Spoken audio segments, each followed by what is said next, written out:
городе, я бы хотел отметить. Регионах республики. На что хотел бы обратить внимание, что мы заметили более лучшую организацию избирательного процесса.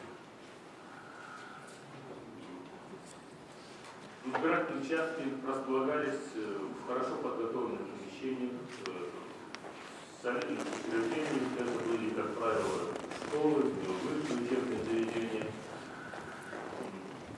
Ну, вот в одном в Ахтате я был, там такой большой детский сад с начальной школы совмещенный, очень красочно украшенный, дома культуры, государственные учреждения. И хотел бы отметить также и оформление участков. Наглядная агитация присутствовала везде по выборам. Разумеется, день, в которых отсутствовала наглядная агитация, пропагандирующая тех или иных кандидатов, как это и положено, но были и списки избирателей, которые можно было прочитать. Я лично побывал в городе Вагдад, и Душанбе посетил 7 избирательных участков.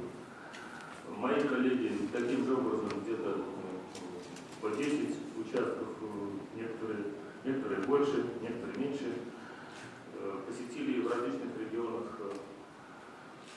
страны. Хотелось бы отметить высокую явку избирателей.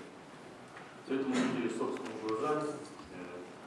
До обеда, когда обычно с утра идут аксакалы, люди старшего поколения на выборы больше вперед, на удивление, в этот раз мы обнаружили, что и немало молодежи было, многие приходили с семьями, с детьми на избирательные участки. Атмосфера на избирательных участках, по нашим оценкам, то, что мы увидели, была достаточно спокойная,